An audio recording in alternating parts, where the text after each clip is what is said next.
Prioridad po ni Mayor Madeline Yorobe Alfilor ang edukasyon, kaya't sa kanyang pamumuno, maraming naipatayong mga paaralan sa lungsod sa iba't ibang barangay.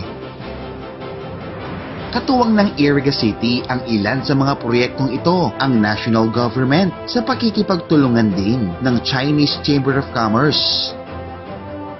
Napaayos po natin ang ating mga classrooms sa pagpipintura ng mga ito, pagsasaayos ng mga bubungan, pati na rin ang mga kisame. Inayos din po natin ang mga school gates at fences, pati na rin ang paglalagay ng maayos na school stage sa mga paaralan. Upang masiguro na may sapat na tubig sa ating mga paaralan, nagpagawa rin ang lungsod ng Iriga ng rainwater collection system sa iba't ibang paaralan sa lungsod.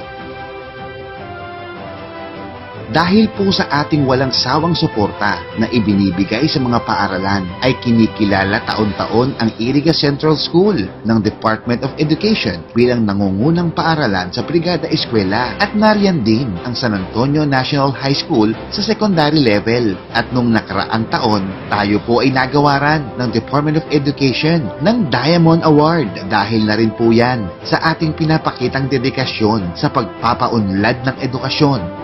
Ginagawa na po ng Team Iriga, Team Madel ang ipinapangako ng iba. Hindi na kailangan ng pagbabago. Ang tunay na kailangan nating mga Irigenyos ay pagpapatuloy ng ating magandang nasimulan para mas mapaunlad pa ang ating lungsod.